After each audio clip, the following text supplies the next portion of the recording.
Hi, my name is May, and I come from a bit of a weird family. My mom, Karen, is a single mom. She's always had to work a couple of jobs to support me, so I spent a lot of time at my grandma's house when I was growing up. Grandma's house was a paradise for a kid.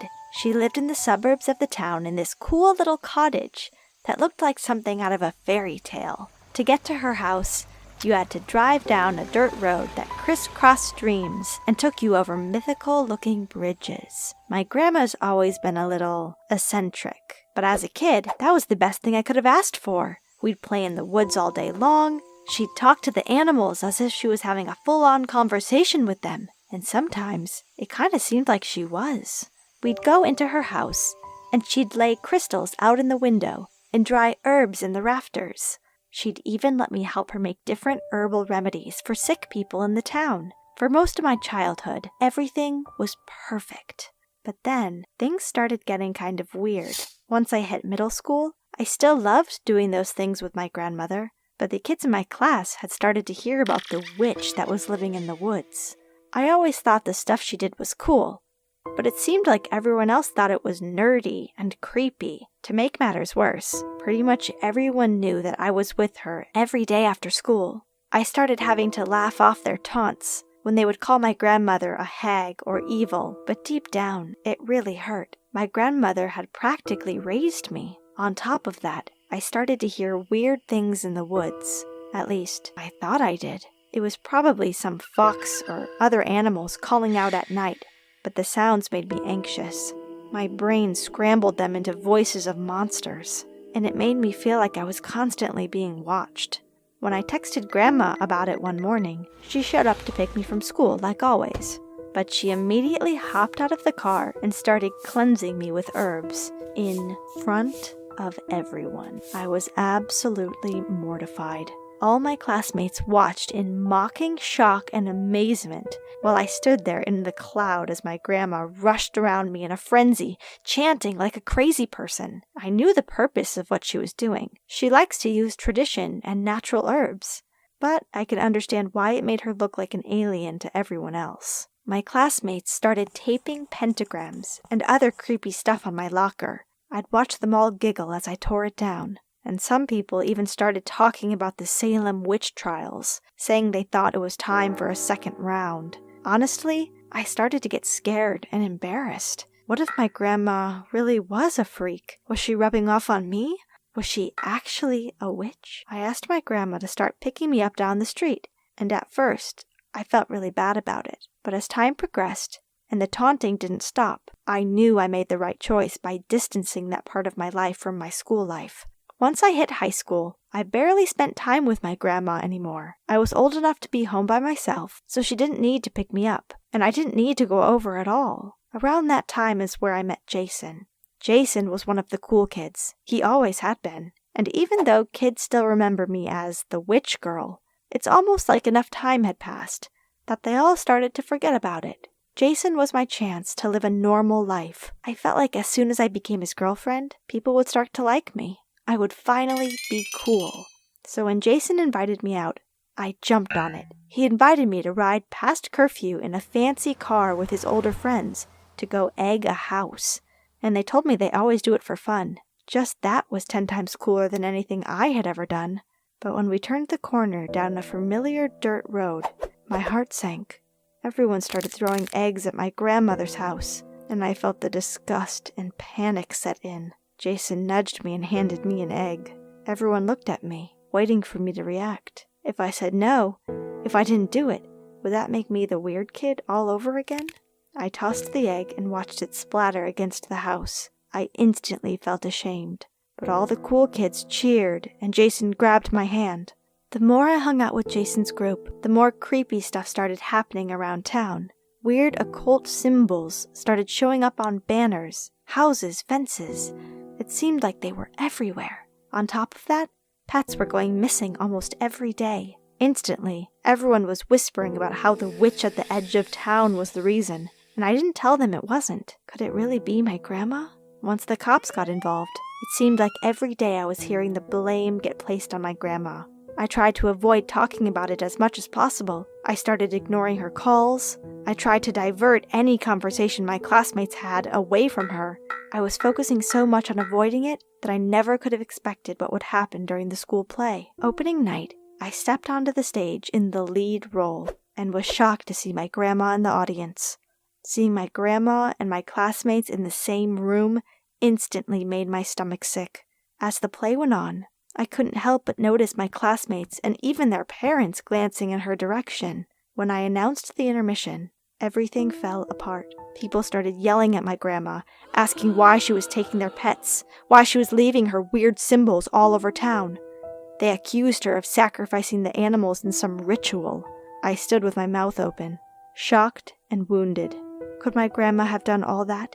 The more the crowd yelled, the more it seemed real to me. My grandma stuttered, tears in her eyes, and asked me to tell them she wasn't a witch. All eyes turned to me, and I couldn't do it.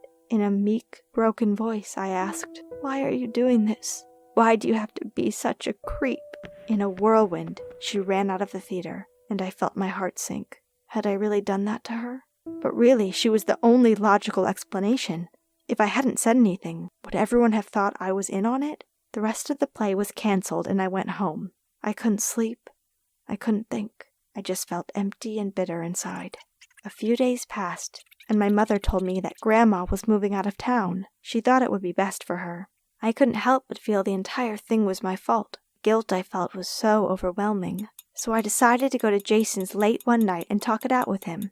Maybe we could come up with a plan to stop her, a plan to make the townspeople like her. When I arrived at Jason's place, I saw a light coming from the storage room, which was behind Jason's room, so I thought that he may be there. I went to the window and looked up. I couldn't believe my eyes. The room was filled with many different cages with animals, the same ones that were missing from all around town.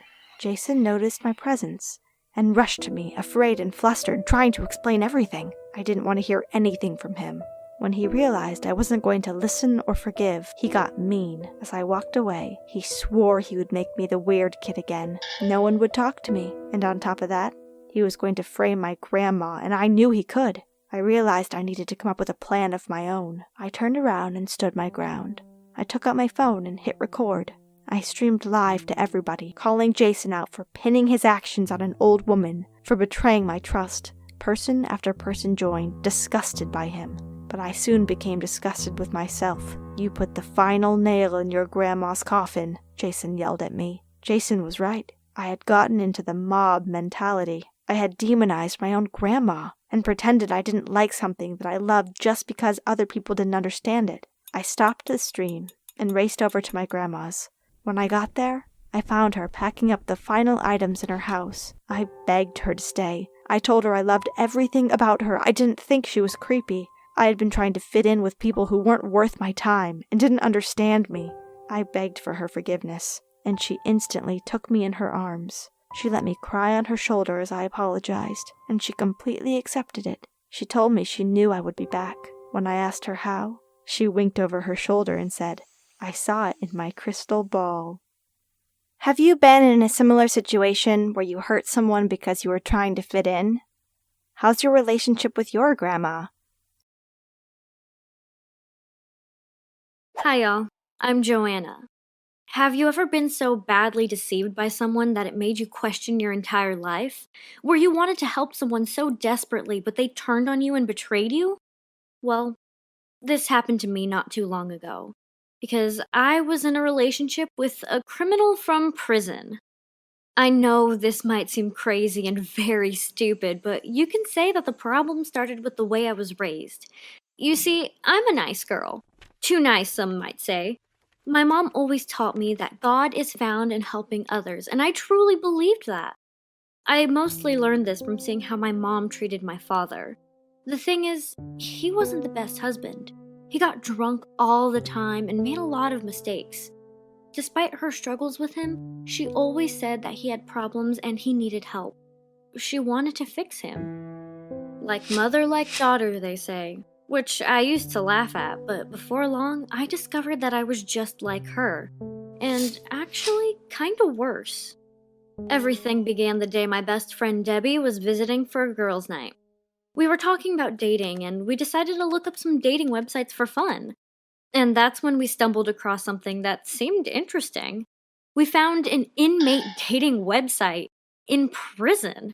We laughed about it, but we were also super curious. We wanted to explore it more, so we looked up some inmates on the website, and surprisingly, they seemed cool and pretty attractive. Especially this one guy named Billy. I felt something when I saw his eyes, as if his gaze was piercing right through me. He was 18, like me, and was incarcerated for being a part of a group of hooligans that caused a ruckus in a soccer game a few times.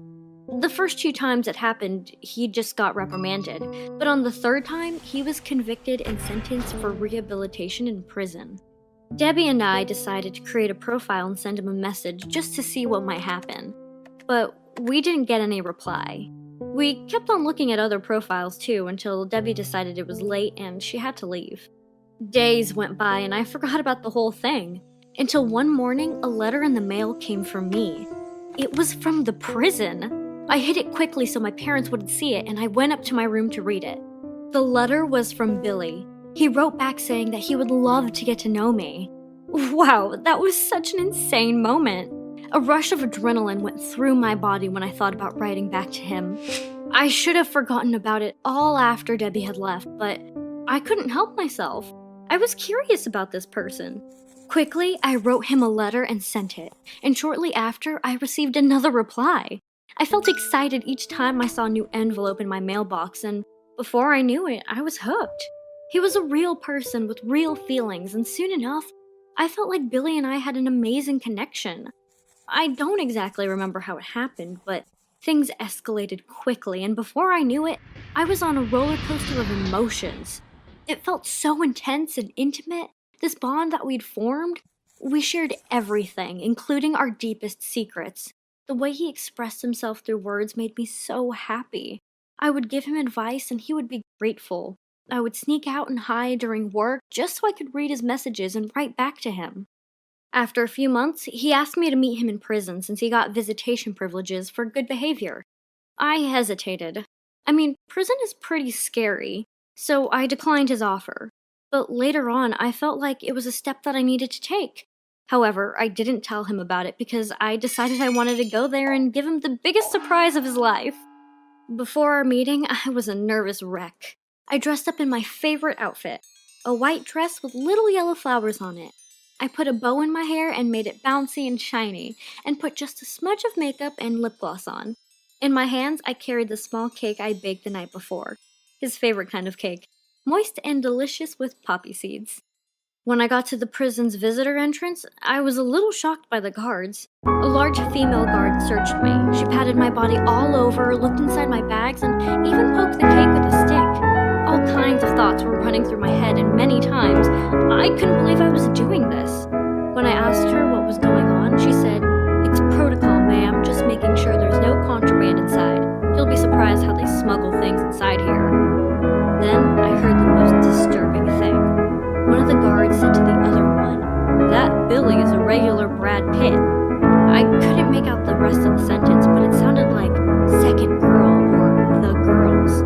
I decided to ignore them. They didn't know my Billy the way I did. Then I went into the visiting area with the tables and saw him sitting there waiting for me. He didn't look at me, but I saw him. He was even more beautiful than in his pictures. He smiled with his pearly white teeth, short dark hair, muscular body, and piercing blue eyes. Then my heart stopped and I almost fell. He was looking at another girl that had just come back to the table and sat down opposite him. They held hands and they were smiling at each other. She even looked like me. I felt so violated. It felt like the world was about to collapse on top of me. I felt so sick that I had to sit down. One of the guards saw me almost falling and grabbed my hand. I heard her as if from a distance, muffled, "Are you okay, ma'am? Ma'am, do you need help?" I just need a minute to sit down. It was a mistake to come here. I need to sit down, I mumbled. I heard one of the guards saying, "These inmates are scammers, can't be trusted." After I'd been sitting for a few moments, I finally caught my breath. I got up, gave my cake to the nice guard lady, and ran out of there as quickly as I could. I cried in the car all the way home. It was the most terrible day of my life. How could I have been so stupid? How did I ever think this would work? Why am I even surprised? I mean, I should have known that could happen. I was dating a freaking prisoner. But I was too innocent to know better, and I just wanted to see the good in people, the way my mother had taught me. But in reality, I had just fallen for a criminal who had lots of free time on his hands. I should have woken up from the spell he'd put me under and saw him for what he really was: manipulative, cold-hearted, and selfish. Only then did I start recalling how he'd sometimes got my name wrong when we spoke, how sometimes he would ask me if I remembered something he'd said, but he definitely never said those things to me. It all makes sense now. I was just too blinded by my feelings for him to notice at the time. The important thing, though, is that we all have to stay vigilant and be able to separate fact from fiction, or we might end up getting our hearts broken over and over again. Did you like my story? Please let me know in the comments, and don't forget to subscribe for more.